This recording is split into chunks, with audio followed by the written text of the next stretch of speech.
우리가 오늘 살펴볼 부분이 사도신경 중에서 전능하신 하나님의 아버지 되심입니다. 하나님의 아버지 되심. 하나님의 아버지 되심이라는 이 사도신경 앞부분의 이 전제가 너무나도 중요합니다. 왜냐하면 하나님 아버지 되심에 대한 이 전제를 이 사회가 송두리째 없애버리려고 하고 있다는 거예요. 무슨 얘기냐면 여러분 이제 동성애가 점점 합법화되어 가고 있어요. 다시 말하면 사회가 아버지가 없는 가정을 만들어가고 있다는 거예요. 아버지라는 존재를 지우고 있다는 겁니다. 왜 우리는 아버지가 없다라는 것이 우리가 하나님 아버지를 이해하는데 그만큼 어려움이 되는지를 아셔야 돼요. 또 아버지가 아버지의 역할을 제대로 못할 경우 왜 우리 사회가 점점 더 험악해져 가는지를 아셔야 됩니다. 왜 아버지라고 하는 존재가 중요하냐? 사실은 아버지라는 존재는 하나님의 형상을 보여주는 위치예요. 하나님 아버지 되심의 형상을 보여주는 위치가 우리 가정에서 아버지의 위치입니다. 사회가 전반적으로 이 아버지의 존재를 없애려고 하고 있죠.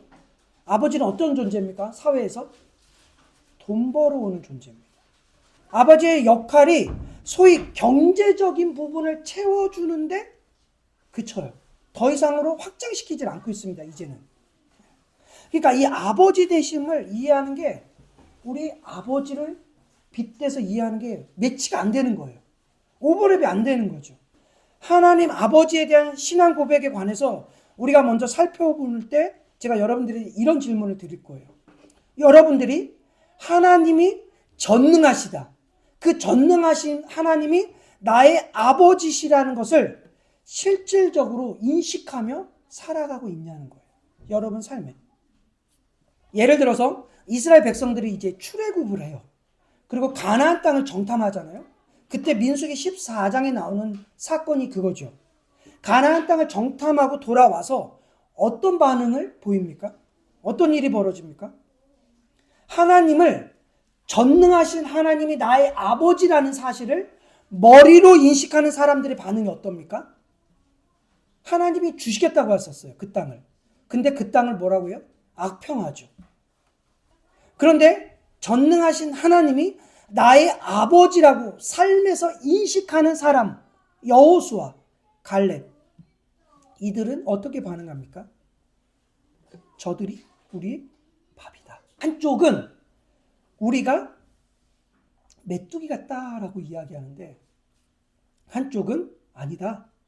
저들이 우리의 밥이다 라고 이야기합니다. 완전히 정반대의 해석. 그러니까 하나의 팩트죠.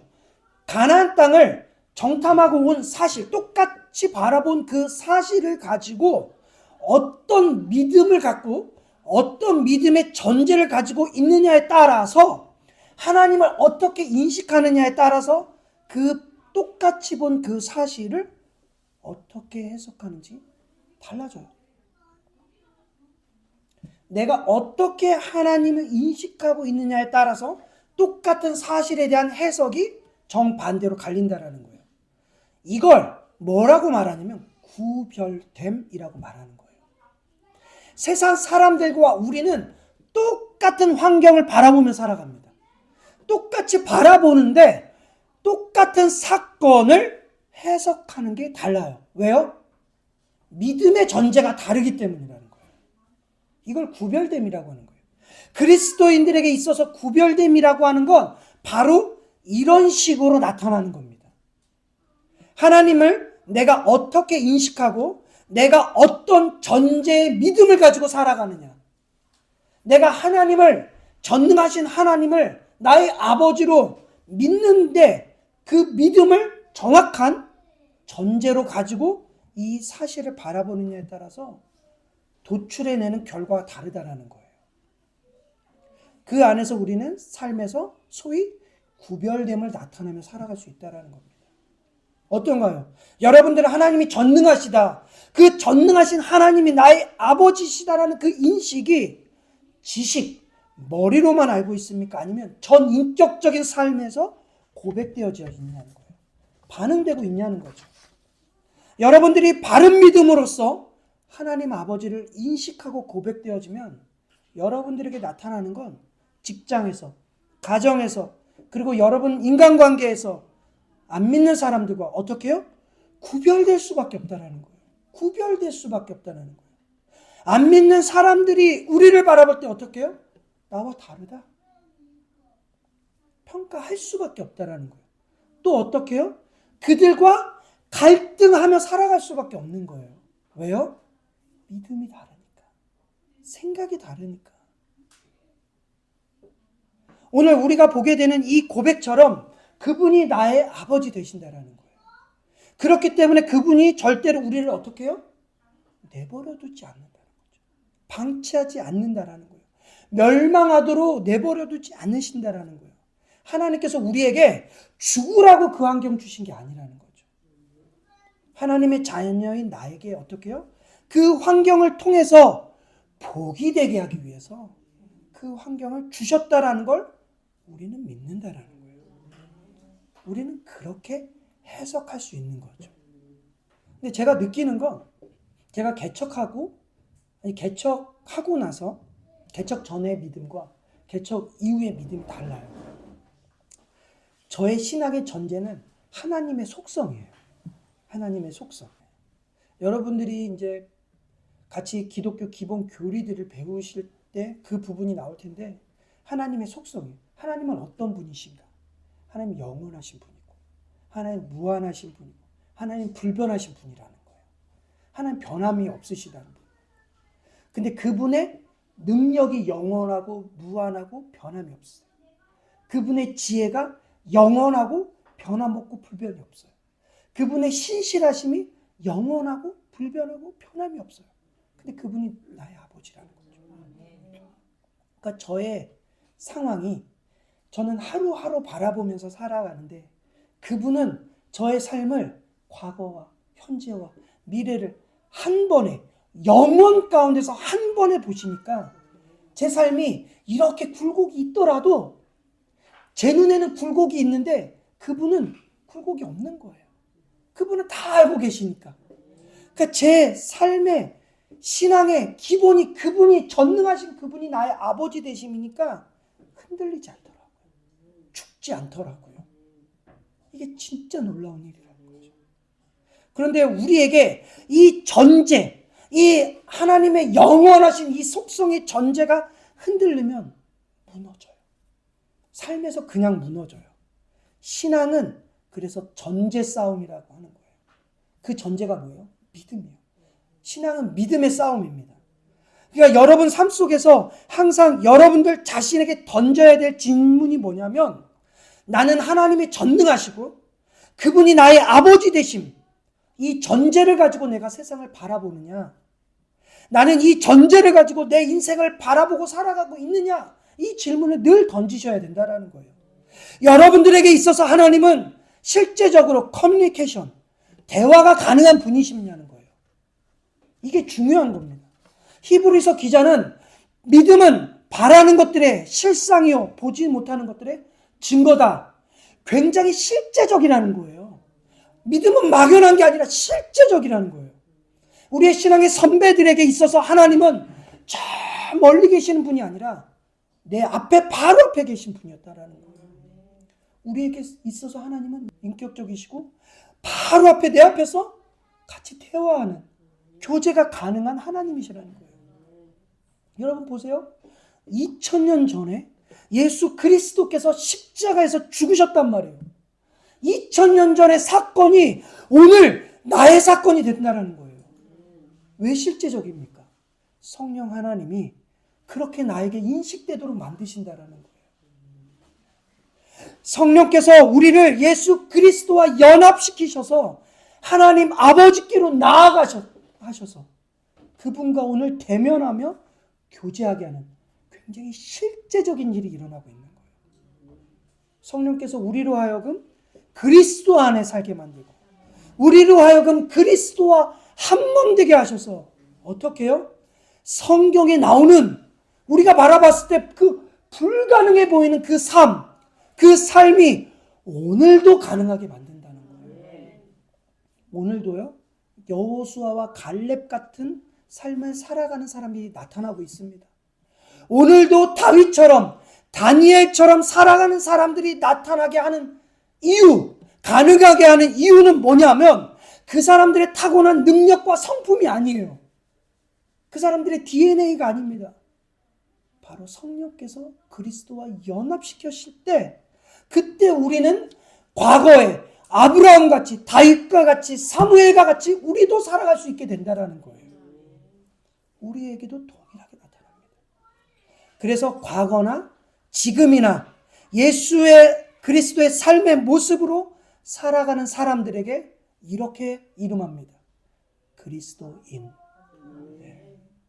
이건 성경에서만 불려지는 이름이 아니라 오늘도 우리에게 그리스도인이라고 하는 이름이 붙여지게 되는 거예요. 믿음으로 사는 자는 그래서 하늘의 영광을 받게 되는 거고 삶 속에서 하나님의 영광을 드러내며 살아갈 수밖에 없는 겁니다. 때문에 우리는 전능하시고 온 우주를 창조하신 하나님이 이제 우리에게 있어서 지식이 아니라 머리에 머무는 게 아니라 그분이 우리에게는 실제적인 아버님이 되는 거예요. 아버지가. 이걸 삶으로 고백함으로써 우리의 삶에 하나님의 영광이 드러나는 거죠. 그런데 만약에 우리에게 이 믿음이 없어요. 우리에게 만약에 이 믿음이 없다면 낙심할 문제가 아니에요. 더 그리스도를 붙잡게 해달라고 기도하면 되는 거예요. 그런데 그리스도를 붙잡음이라는 게 또 막연해요. 그리스도를 붙잡는 게 뭘까? 그냥 주여 주여 메시아입니다 이렇게 하는 게 붙잡는 게 아니에요. 성경에 나오는 사람들 잘 보세요. 그리스도를 어떻게 붙잡았는지. 다윗의 자손 예수여 나를 불쌍히 여겨주소서 하면서 오직 그리스도만이 나를 구원하시고 나를 회복시키시고 나를 살리실 유일한 분이십니다라는 그 간절함, 온리원의 그 간절함으로 나오는 거. 그래서 그리스도의 전능성을 믿는 게 붙잡는 거예요. 그리스도의 전능성을 믿는 거예요. 우리나라 위기가 대단하지 않습니까 지금? 정치, 경제, 사회 바라보세요. 뭐 하나 제대로 돌아가는 게 없잖아요. 근데 진짜 우리나라의 위기가 뭔지 아세요 여러분? 그리스도를 만난 사람이 부족하다는 게 위기예요. 이게 정말 위기예요. 그리스도를 만나는 사람, 그 사람이 없는 거예요. 그리스도를 만난 흔적이 보여지는 사람들이 사회 곳곳에 정치, 경제, 문화, 교육계 어디든 그리스도를 만나는 사람들이 그곳에서 빛과 소금의 역할을 감당할 때 세상의 어둠을 드러낼 때 세상의 부패는 사라지고 그곳에서 그리스도의 영광이 드러나면 사회가 회복되는 거예요. 근데 그리스도를 만난 사람들이 너무 부족하니까 정치도 썩어지고 경제도 썩어지고 교육계도 문화계도 다 타락하는 거예요. 그리스도를 만난 사람들이 필요한 겁니다. 오늘 우리가 하나님의 아버지 되신다라는 이 고백을 우리에게 적용하기 전에 먼저 우리는 성자 예수님과 성부 하나님이 어떤 관계인지를 먼저 아셔야 돼요. 성부 하나님과 성자 예수님. 왜냐하면 하나님이 우리의 아버지 되심과 하나님이 예수님의 아버지 되심은 달라요. 달라요, 여러분. 예수님이 하나님 아버지라고 부르는 것과 우리가 하나님 아버지라고 부르는 것은 달라요. 이걸 같다고 생각하면 안 돼요. 우리는 양자입니다. 양자. 예수님은 친아들. 예수님은 친아들이고 우리는 양자예요. 입양된 거예요. 이 부분에 대한 구별이 있어야 됩니다. 자, 예수님은 하나님께서 낳으셨어요. 근데 어떻게 낳았냐는 거예요. 어떻게 낳았습니까? 영원 가운데서 낳았어요. 영원 가운데서. 이게 어려워요. 왜냐면 우리는 영원이라는 걸 경험해 본 적이 없어요. 우리의 영혼이라는 건 태어났을 때부터 죽을 때까지가 영원이라고 생각해요. 근데 그건 영원이 아니죠. 끝이 있는 건 영원이 아닙니다. 하나님께서의 영혼은 시작도 없고 끝도 없어요. 이게 영원이에요. 그러니까 우리는 영혼을 경험해 본 적이 없단 말이에요. 근데 하나님은, 성부 하나님은 성자 예수님을 언제 낳으셨냐면 영원 가운데서 낳으셨어요. 영원 가운데서. 영원 가운데서 낳으시고 어떻게 해요? 창조가 된 다음에 시간이라는 개념이 들어온 거예요. 그러니까 세상이 창조되기 전에는 시간이라는 개념이 없었어요. 그냥 영원이라는 것만 있었단 말이에요. 영원. 그 영원 가운데 예수님이 태어났습니다. 자, 그러면 제가 질문할게요. 예수님이 태어났기 때문에 예수님은 존재하지 않았던 때가 있었을까요? 없었을까요? 존재하지 않을 때가 없었어요. 왜냐하면 영원 가운데서 태어났기 때문에. 근데 우리는 태어나기 전에 그때는 존재하지 않았죠. 시우리가 2020년에 태어났습니다. 근데 2020년 전에는 쟤는 존재하지 않았어요. 근데 우리는 그런 존재예요. 태어나야지만 존재하는 존재고 태어나지 않았을 때는 없었던 존재인데 예수님의 존재는 영원이라는 곳에서 태어나셨기 때문에 낳으셨기 때문에 존재하지 않았었던 때가 없었다라는 거예요. 이게 너무나도 어려운 개념이에요. 그런데 예수님에 대해서 요한복음 1장 14절에서 이런 예수님의 독특하심을 뭐라고 말하냐면 독생자라고 얘기를 해요. 독생자라는 표현은 뭐냐면 독특한 방식으로 태어난 아들이라는 뜻이에요. 독특한 방식. 우리와 같은 방식이 아니라 독특한 방식으로 태어난 아들을 우리에게 주셨다라는 거예요. 하나님께서. 그래서 예수님의 존재 방식은 이제 우리가 나중에 이 사도신경 신앙 고백에서 예수님에 대한 신앙 고백에서 우리가 다시 한번 깊이 다루게 되기 때문에 그냥 넘어갈게요. 근데 이 영혼 가운데 나오신다라는 것은 굉장히 이해하기 어려워요. 왜냐면 우리의 이해로, 이성으로는 이해할 수가 없어요. 그래서 저에게 목사님 좀 제대로 좀 설명해봐요. 좀 알아듣게. 라고 말하시면 불가능해요. 왜냐면 제가 영혼으로 가본 적이 없거든요. 영혼으로. 그러니까 자꾸 이걸 이성으로 이해하려고 했던 사람들이 자꾸 이걸 어떻게 해요? 설명하려고 하니까 이단이 만들어지는 거예요. 아, 예수님이 하나님의 아들인데 어떻게 이 땅에 오실 수 있어? 그분은 영원한 존재라며. 아, 예수님이 이 땅에 실제적으로 온 게 아니라 유령처럼 온 거구나 해서 영원 가연설이라는 이단이 나온 거예요. 그게 영지주의자들. 그게 성경에 나온 영지주의자들이에요. 그들을 요한이 이단으로 정죄하죠. 이런 이 초대교회 이단, 영지주의자들, 영혼 가연설이 계속 지금까지 이어지고 있어요.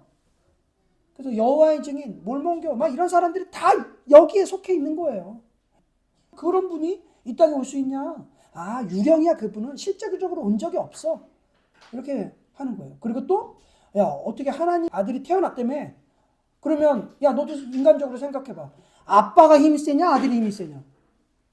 아빠가 힘이 세죠. 그러니까 예수님은 아빠보다 좀 힘이 약해. 이렇게 또 생각하는 거예요. 이런 이단들이 계속해서 초대교회 때부터 지금까지 이어져 오고 있습니다. 근데 여러분, 그것보다 더 중요한 건 뭐냐면 다른 어떤 피조물들보다도 하나님께서는 다른 어떤 피조물들에게 아들이라는 칭호를 주시지 않았어요.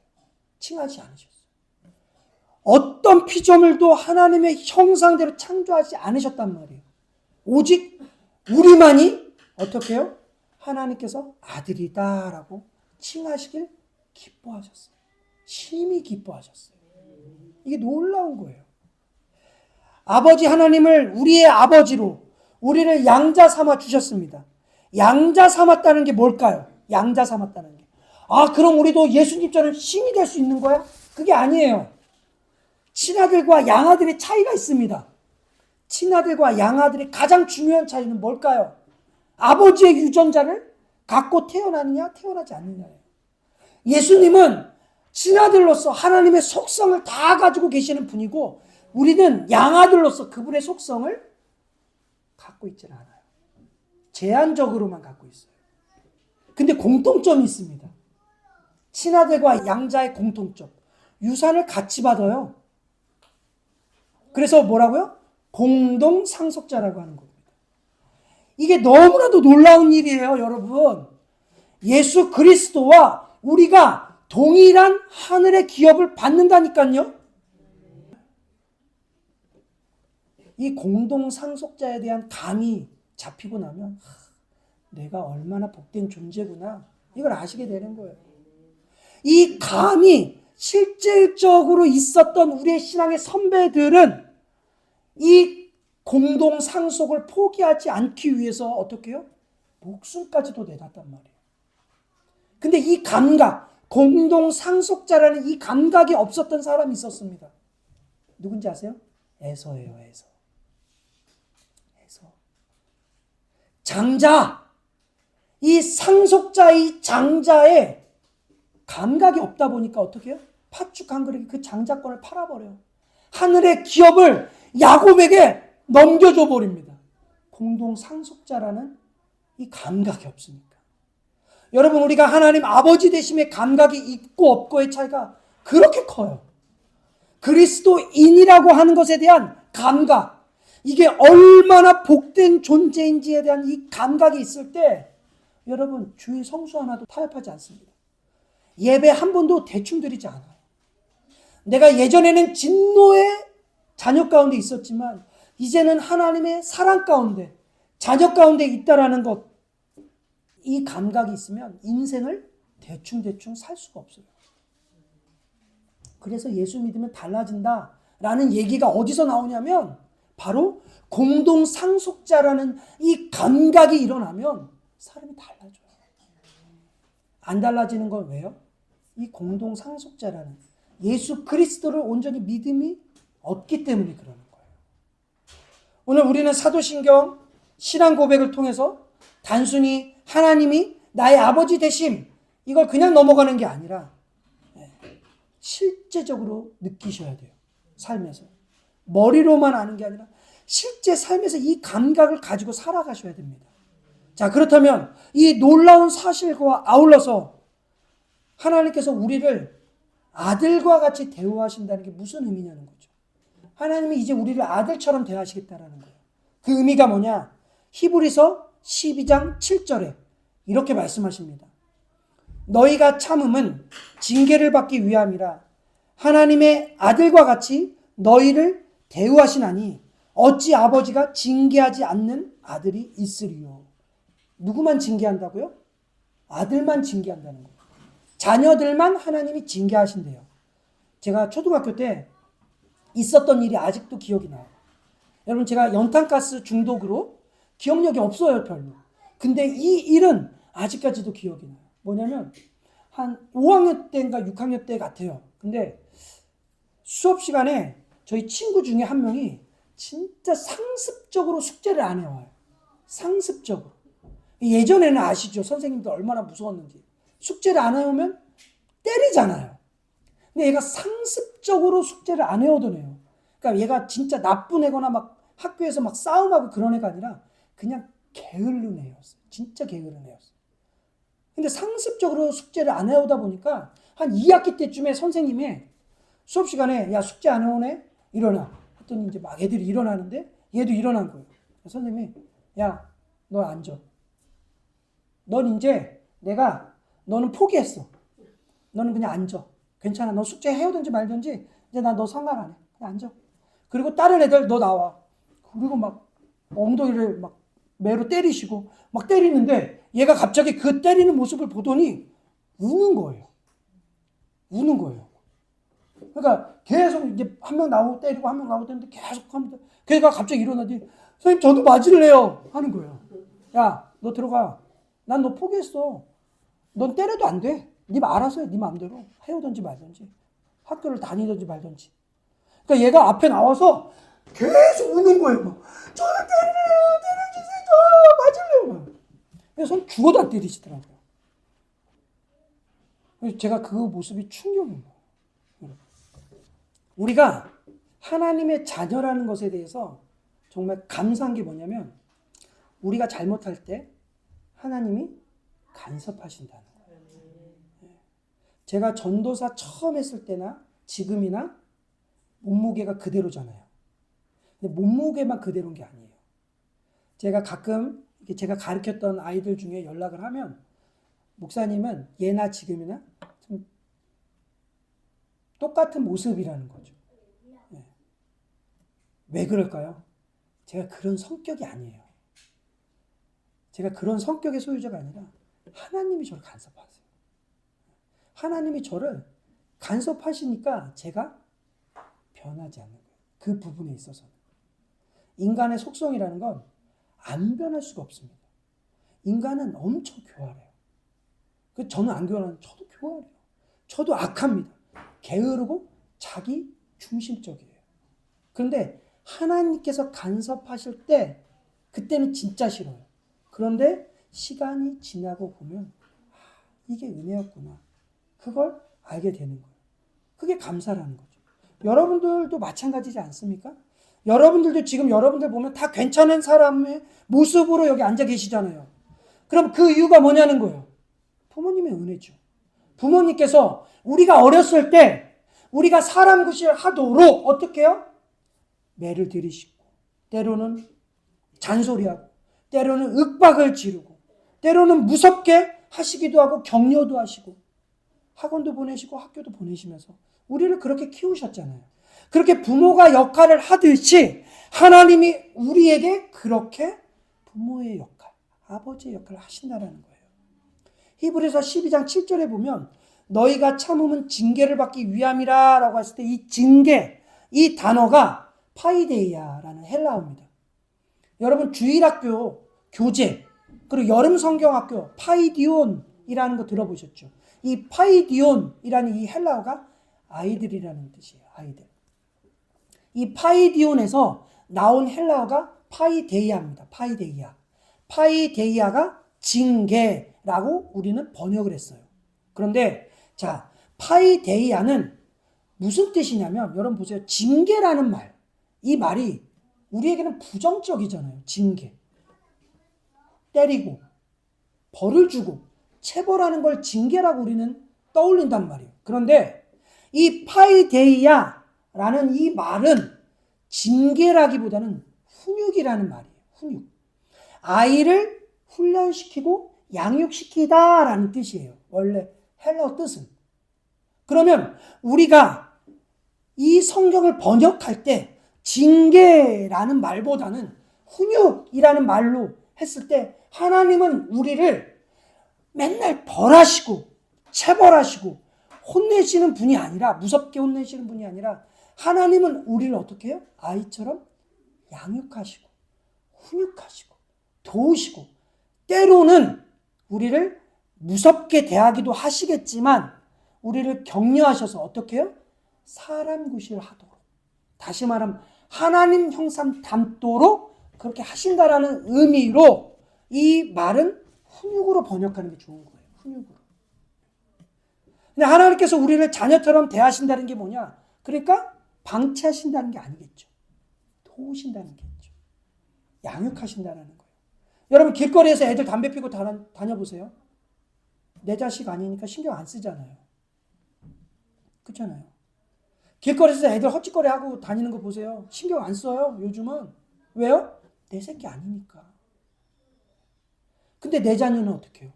그렇게 안 하죠. 내 자녀는 하나부터 열까지 말하는 습관 하나, 걸음걸이 하나, 표정 하나 다 지적해요. 제가 다 지적해요. 제가 쟤네들 다 지적해요. 눈 똑바로 떠. 이러면서 다 지적해요. 그렇게 하면 안 돼. 말 그렇게 하면 안 돼. 똑바로 얘기해야 돼. 그렇게 말하는 게 아니야. 그렇게 말할 때는 이렇게 말해야 되는 거야. 말 하나, 표정 하나 다 지적합니다. 왜요? 하나의 인격체로 만들려고. 근데 문제가 뭔지 아세요? 이 육신의 부모는 자녀들을 누구의 형상 닮게 해요? 내 형상 닮게 해요. 그게 문제라는 거예요. 육신의 부모인 제가 아이들을 양육하고 훈육하면 결국 누구 닮냐면 저 닮아요. 저는 누구 닮았을까요? 저희 아버지 닮았어요. 근데 하나님이 우리를 훈육하는 방식도 똑같다라는 거예요. 누구 닮게요? 하나님 닮게. 하나님의 형상대로 우리를 만들기 위해서 우리를 양육하시고 교육하시고 훈련하시고 격려하신다는 거예요. 한 사람이 하나님의 자녀가 되면요, 세상 사람들과 다른 그런 하나님의 집요한 간섭을 경험하게 됩니다. 하나님의 훈련과 격려를 경험하게 돼요. 안 믿는 사람들에게 없는 간섭이 있어요. 안 믿는 사람에게 없는 징계가 우리에게 있어요. 다윗이 그랬어요. 다윗 왕이. 그 당시에 왕은 법이었습니다. 그 당시에 왕은 자기가 하고 싶은 대로 다 하면서 살 수 있었어요. 근데 다윗이 우리아의 아내 밧세바를 범해요. 그랬는데 다른 왕들은 그렇게 똑같이 했단 말이에요. 다윗처럼. 근데 내버려뒀어요. 하나님이. 근데 다윗은 내버려두지 않습니다. 다윗은 하나님께서 엄격하고 혹독하게 그에게 벌하세요. 그의 아들에게 반역을 일으켜서 죽을 위기에 몰리게끔 하나님 그렇게 다윗을 혹독하게 다루셨단 말이에요. 하나님이 우리를 이렇게 다루신다는 거예요. 안 믿는 사람들은 잘못해도 형통해요. 근데 하나님의 자녀들은 잘못하면 금방 문제가 생겨요. 그게 하나님 다루시는 방법입니다. 이것 때문에 진짜 실족했던 사람이 있었습니다. 시편 73편에 보면 아삽이라는 인물이 나와요. 이 사람이 하나님의 이 방식 때문에 얼마나 실족했는지 시편 73편에 이렇게 말합니다. 하나님이 참으로 이스라엘 중 마음이 정결한 자에게 선을 행하시나 나는 거의 넘어질 뻔하였고 나의 걸음이 미끄러질 뻔하였으니, 자기가 하나님이 자녀들을 다루시는 방법 때문에 미끄러지고 넘어질 뻔했다는 거예요. 왜냐? 내가 악인의 형통함을 보고 오만한 자를 질투하였으며 그들은 죽을 때에도 고통이 없고 그 힘이 강건하며 사람들이 당하는 고난이 그들에게는 없고 사람들이 당하는 재앙도 그들에게는 없으나. 악한 사람들, 하나님을 믿지 않는 사람들은 고통이 없대요. 재앙이 없대요. 그러므로 교만이 그들의 목걸이요 강포에 그들의 옷이며, 그들이 하나님 없이 살면서 형통하니까 교만함이 극에 달았다라는 거예요. 살찜으로 그들의 눈이 솟았으며 그들의 소득은 마음의 소원보다 많으며, 그들의 재물이 자기가 원하는 것보다 더 많이 생겼다라는 거예요. 여러분, 말도 안 되잖아요. 우리 그런 거 보면서 살아가고 있잖아요. 하나님을 믿는데 우리는 맨날 이렇게 징계를 받으며 어렵게 살아가는데 하나님을 믿지 않는 그들이 형통하고 잘 되는 걸 우리는 보고 있잖아요. 아삽과 똑같잖아요. 그런데 그들은 능욕하며 악하게 말하며 높은 데서 거만하게 말하며 그들의 입은 화분을 두고 그들의 혀는 땅에 두루 다니는도다. 그들이 이런 삶을 살았대요. 그런데 아삽이 그런 삶 가운데 실망하고 실족할 뻔했는데 결국 어떻게 그들이 멸망하느냐? 주께서 참으로 그들을 미끄러운 곳에 두시며 파멸에 던지시니 그들이 어찌하여 그리 갑자기 황폐되었는가? 놀랄 정도로 그들은 전멸하였나니. 아삽이 그렇게 실족할 뻔했는데 그렇게 교만한 그들을 어떻게 해요? 하나님 내버려 두지 않고 갑자기 그들을 진멸해 버리셨다는 거예요. 그러니까 우리가 봤을 때 하나님을 믿지 않는 사람들은 잘 살아가고 있는 것 같지만 그들은 어떤 삶을 살아가고 있다고요? 멸망으로 가고 있는 삶을 살아가고 있는 거예요. 우리는 모르지만 하나님은 영원한 가운데서 그들을 멸망으로 인도하고 계시는 거예요. 하나님께서 악한 자들에게 방치해 놓으시니까 우리가 실망하고 아삽이 실망했습니다. 실족할 뻔했습니다. 그런데 하나님 간섭 없이 살아가는 그들을 어떻게 해요? 그냥 갑자기 하나님 그렇게 진멸하시겠다라는 거예요. 여러분, 간섭받는 게 복이라는 거예요. 이걸 아삽이 깨달았다라는 거예요. 성도는 하나님의 자녀이기 때문에 끊임없이 하나님의 간섭과 징계와 훈육과 가르침을 격려를 받습니다. 하나님 없는 자기 생각, 하나님 없는 자기 계획, 하나님 없는 자기 노력은 전부 숲으로 돌아가게 만드세요. 안 믿는 사람도 자기 열심, 자기 노력으로 다 잘 돼요. 근데 우리는 안 돼요. 자기 열심, 자기 노력 안 돼요. 이게 하나님 방식이에요. 그래서 성도는 괴롭고 힘든 삶을 살 수밖에 없어요. 여러분, 힘든 삶을 살 수밖에 없습니다. 그럴 때 나 이제 하나님 안 믿을래. 그럼 나는 내 마음대로 살래. 편하게 살아볼래. 이렇게 여러분 마음 먹으셔도 이제 늦었어요. 왜냐면 하나님 자녀 됐거든요. 하나님의 속성은 영원하고 불변하고 변함이 없으세요. 그래서 여러분의 자녀됨은 변함이 없어요. 여러분이 안 살고 싶어도 그렇게 못 살아요. 그래서 히브리서 12장 5절에 주님 이렇게 말씀하세요. 또 아들들에게 권하는 것 같이 너희에게 권면하신 말씀도 잊었도다 일렀으되 내 아들아 주의 징계하심을 경히 여기지 말며 그의 꾸지람을 받을 때 낙심하지 말라. 여러분, 하나님의 꾸지람에 징계에 훈육에 낙심하지 마시길 바랍니다. 근데 낙심이 돼요. 아멘 해도 낙심이 돼요. 저도 낙심 많이 했습니다. 수도 없이 했어요. 이제 좀 그만 좀 간섭하세요. 근데 하나님 계속 간섭하세요. 근데 이런 삶이 없잖아요? 그럼 무슨 삶이 되는지 아세요? 히브리서 12장 8절에 이렇게 말씀하세요. 징계는 다 받는 것이거늘 너희에게 없으면 사생자여 친아들이 아니다. 하나님의 징계가 없는 사람들은 하나님의 자녀가 아니래요. 그러니까 하나님의 자녀가 아니면 하나님의 간섭, 하나님의 훈육, 하나님의 가르침 나타나지 않는다라는 거예요. 그러니까 하나님의 간섭이 없는 게 복이 아니라 하나님의 간섭이 있는 게 복이라는 거예요. 남들은 막 살아도 잘 살아요. 근데 우리는 잘 살아도 막막해요. 그게 너무 힘들어요. 근데 그게 복이라는 거예요.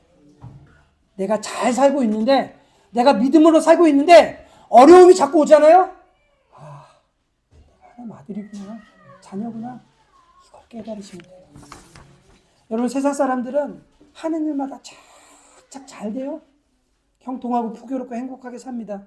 그래서 세상 사람들 그걸 복이라고 해요. 근데 우리는 그게 복이 아니라는 거예요. 그 사람들과 우리의 복은 다릅니다. 우리는 하나님 나라 소유하는 게 복이고 주님 닮아가는 게 복이고 주님과 날마다 동행하는 게 우리의 복이라는 거예요. 기준이 달라요. 이게 우리 신앙의 전제입니다. 하나님 아버지 되심의 두 번째 의미, 우리는 사탄을 닮는 게 아니라 이제 하나님 닮는 거예요. 이게 두 번째 의미입니다. 자녀를 훈육하는데 왜 훈육한다고요? 부모 닮게 하라고. 부모를 그대로 닮아요. 엄마를 닮고 아버지를 닮습니다. 원하든 원치 않든. 여러분 모습 가운데 부모의 모습이 나오잖아요. 그런데 우리가 예전에는 마귀를 아버지로 삼았단 말이에요. 그래서 점점 우리는 마귀를 닮아갔던 삶을 살아간단 말이에요. 근데 우리가 예수 그리스도를 믿고 난 다음에는 우리는 점점 하나님 닮는 거예요. 그리스도 닮는 거예요. 여러분, 부부가 닮는다고 하잖아요. 부부는 닮는다고. 왜 닮습니까? 부부가 교제하는 관계이기 때문에 그래요. 부부는 교제하는 관계라는 거예요. 서로 마주보고 살아가기 때문에 부부가 닮는 거예요. 근데 문제는 여기 있어요. 마귀를 닮느냐, 하나님을 닮느냐. 이 문제라는 거예요. 요한복음 8장에 보면 유대인들이 예수님께 찾아와요. 그리고 예수님과 막 논쟁을 하면서 이럽니다. 유대인들은 어떻게 생각하냐면 난 하나님의 자녀라는 거예요. 나는 잘 살고 있다는 거예요. 난 아브라함의 자손이고 하나님의 자녀로서 난 율법을 잘 지키며 잘 살고 있다라는 거예요. 근데 예수님이 그 유대인들을 향해 이렇게 말씀하세요. 요한복음 8장 39절로 41절에 우리 아버지는 아브라함이라 하니 예수께서 이르시되 너희가 아브라함의 자손이면 아브라함의 행한 일들을 할 것이거늘 지금 너희 하나님께 들은 진리를 너희에게 말한 사람이 나를 죽이려 하는도다. 아브라함은 이렇게 하지 아니하였느니라. 너희는 너희 아비가 행한 일을 하는도다. 예수님이 지금 너희가 아브라함의 자손이면 아브라함이 행한 대로 너희가 나한테 그렇게 행할 텐데 너희는 나를 죽이려고 하는다. 그러니까 너희는 너희의 아버지 사탄 마귀 그대로 행하는 거다. 그러니까 너희는 누구의 자손이다? 사탄 마귀의 자손이다. 그 얘기를 하는 거예요. 근데 유대인들이 이 말을 깨닫지 못해요. 예수님의 이 말씀을 듣고 나의 삶을 돌아보면서 내가 누구를 닮았지? 내가 마귀를 닮고 있는 거야? 주님을 닮고 있는 거야? 나는 과연 하나님을 닮아가고 있는 거야? 이걸 되돌아봐야 되는데 깨닫지를 못해요. 아니요. 나는 아브라함의 자손입니다. 나는 하나님의 자손이라니까요. 하면서 계속 우기는 거예요. 여러분 예수님 믿고 난 다음에 전형적으로 나타나는 특징이 뭐냐면 우리는 자기 부인을 하게 돼요. 자기 부인. 다시 말하면 나를 점검하고 되돌아볼 수 있는 기능이 생긴다라는 거예요. 근데 세상 사람들의 특징이 뭐냐면 자기를 돌아보질 않아요. 나 잘 살고 있어. 나 이만큼 살면 됐지. 나만큼만 살라보라 그래. 이런단 말이에요. 예수님 안 믿는 사람들은. 절대로 돌아보질 않아요. 그러니까 예수님의 말씀을 깨닫지 못하는 이유가 뭐냐? 요한복음 8장 43절에 예수님이 이렇게 말씀하세요. 어찌하여 내 말을 깨닫지 못하느냐? 이는 내 말을 들을 줄 알지 못함이라. 이렇게 번역했습니다. 이걸 NIV 영어 성경에 이렇게 번역되어 있어요. 제가 영어를 잘 못해요. 그러니까 제가 한국말로 다시 해드릴게요. Why is my language not clear to you? Because you are unable to hear what I say. 쏙쏙 귀에 들어오죠? 근데 unable to예요. 그러니까 능력이 없다라는 거예요. 영어 성경에. 능력이 없다라는 거예요. What I say. 내가 뭐라고 말하는지 너희들이 들을 능력이 없다라는 거예요. 그러니까 내가 뭘 말하는지 들을 수 있는 기능이 없다라는 거예요. 들을 수 있는 게 복이라는 거죠. 들을 수 있는 것도 여러분 우리의 힘으로 들을 수 있는 게 아니에요. 들을 수 있는 것도 은혜예요. 들을 수 있는 것도 성령 하나님께서 우리에게 말씀을 종용해 주셔야 깨달을 수 있는 거예요. 그 기능이 있어야 된다는 거예요. 그러니까 그들이 하나님의 자녀가 아니기 때문에 하나님의 말씀을 들을 기능이 없는 거예요. 이게 하나님의 자녀의 특징입니다. 예수님께서 들을 귀 있는 자들은 들으라 라고 말씀하시는 이유가 뭐냐면 귀로 들으라는 게 아니에요. 이 말은 어떻게 해요? 거듭난 자들에게 생기는 기능이에요. 우리가 거듭나지 않으면 이 들을 귀가 생기지 않습니다. 들을 기능이 생기지를 않아요. 그러니까 우리가 하나님의 일을 할 수 있는 기능, 하나님의 말씀을 들을 수 있는 기능은 언제 생깁니까? 거듭나야 돼요, 사람이. 왜 상당수의 사람들이 하나님의 말씀을 들어요? 교회 와서 들어요. 근데 왜 그렇게 못 살고 왜 그렇게 못합니까? 기능이 없어서요. 교회는 오는데 거듭나지 않아서 그래요. 근데 자꾸 목사들이 뭐라고 얘기해요? 결단하래요. 오늘 우리가 결단해야 됩니다. 결단하셔야 돼요. 결단하셔야 돼요. 결단한다고 되냐고요. 결단해서 이 성경의 대로 살아갈 수 있냐는 거예요. 살아갈 수 없다니까요. 기능이 없어요. 우리의 능력으로는 우리의 DNA로는 이 성경을 살아가는 게 아니라 이 성경을 거부하고 반역하는 삶을 살아갈 수밖에 없습니다. 그래서 어떻게 해야 돼요? 거듭나야 돼요. 다시 태어나야 돼요. 누구에게로 다시 태어나요? 하나님의 자녀로 다시 태어나면 하나님의 DNA, 하나님의 속성이 우리에게 어떻게 해요? 성령께서 예수 그리스도와 연합함으로 그것을 주어지는 거예요. 우린 그 갈망하며 살아가는 거예요. 제가 어렸을 때 굉장히 절망적인 사건이 있었습니다. 기억하실 거예요. 600만 불의 사나이. 혹시 기억나십니까? 아, 감사합니다. 600만 불의 사나이. 저 어렸을 때 굉장히 히트쳤죠. 뚜뚜뚜뚜뚜뚜 하면 막 갑자기 빨라져요. 뚜뚜뚜뚜뚜 하면 저 멀리 있는 것까지 다 보여요. 600만 불의 사나이. 근데 이 사람이 막 차보다 빨라요. 막 차를 따라잡고 기차를 따라잡아요. 제가 초등학교 때 육상 선수였어요. 태권도 선수였습니다. 제가 난다 긴다 하던 애예요. 제가 보통 애가 아니었어요. 그러니까 이 600만 불의 사나이를 딱 보는 순간 제가 저 사람도 차를 따라잡는데 육상 선수인 내가 못 따라잡아? 그래서 엄청 차랑 같이 뛰어봤는데 못 따라잡아요. 따라잡을 수가 없어요. 왜요? 기능이 없어요.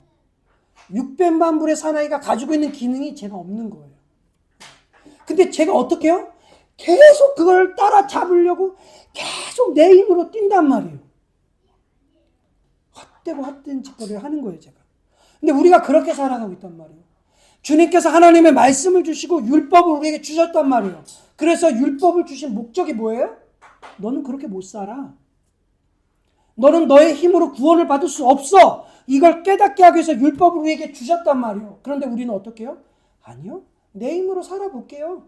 내 힘으로 해볼게요. 내 힘으로 하나님 앞에 가볼게요.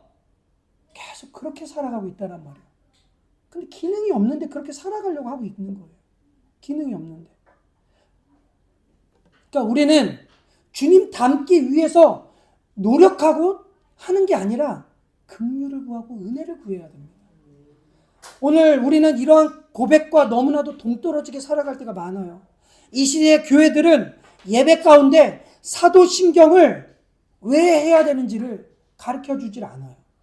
사도신경을 고백하지만 진짜 하나님을 닮고 싶어 하질 않는단 말이에요. 여러분 닮고 싶어 보세요. 내가 안 바뀌는데, 내 삶에 예수 그리스도의 형상이 안 나타나는데, 내 힘으로 안 되는데 뭐합니까? 기도하겠죠. 내 힘으로 안 됩니다, 하나님. 내 힘으로 살아갈 수가 없어요. 밥 한 숟가락도 내 힘으로 뜰 수가 없어요. 주님, 코로나 걸려가지고 쓰러져 보니까 내 힘으로 아무것도 못해요. 주님, 목이 부어보니까 물 한 모금도 넘기는 게 이렇게 힘든 거예요. 주님, 주님이 하셔야 돼요. 은혜를 주세요. 기도할 수밖에 없겠죠. 근데 문제는 우리는 기껏 기도하는 게 뭐예요? 세상 사람 닮게 해달라고 기도하죠. 세상 닮기를 기도해요. 기껏 기도하는 게. 주님, 저 사람처럼 나도 되게 해주세요. 주님, 저 사람처럼 나도 살게 해주세요. 저 사람이 가지고 있는 거 나도 가지고 있게 해주세요. 라고 우리는 기껏 기도하는 게 하나님 닮게 해달라는 게 아니라 세상 닮게 해달라고 기도하는 게 다예요. 그러니까 들어주십니까? 안 들어주십니까? 안 들어줘요. 주님은 너희가 구하고도 얻지 못하면 정욕에 쓰려고 구하기 때문이라고 주님 말씀하세요. 여러분 바울은 로마서 12장 2절에 너희는 이 세대를 본받지 말고 오직 마음을 새롭게 함으로 변화를 받아 하나님이 선하시고 기뻐하시고 온전한 뜻이 무엇인지 분별하도록 하라. 마음을 새롭게 함으로 변화를 받아. 마음을 새롭게 함으로 변화를 받아 하나님이 기뻐하시고 온전한 뜻이 무엇인지 분별하도록 하라라고 했을 때 변화되지 않으면 분별은 따라오지 않는다는 거예요. 마음을 새롭게 함으로 변화를 받지 않으면 우리는 분별할 수 없다라는 거예요. 우리가 세상에서 살아갈 때 우리가 이게 참인지 거짓인지 하나님의 뜻인지 아닌지 분별할 수 없는 이유는 아직 새롭게 변화되지 않았기 때문이라는 거예요. 무슨 말이냐면 기독교인들인 우리도 사람과의 관계에서 왕따 될까봐 두려워하잖아요. 적응 못할까봐 두려워하잖아요. 이 사회에서 적응 못할까봐 두려워하잖아요. 그래서 어떤 사람이 이렇게 얘기해요. 목사님, 말씀대로 살아가면 세상에 적응 못해요. 세상 못 살아가요. 그렇게 사람들하고. 근데 여러분 보세요. 성경에서 우리 보고 세상에서 적응하라고 합니까? 세상에서 구별되면서 살아가라고 이야기합니까? 여러분 잘 아셔야 돼요.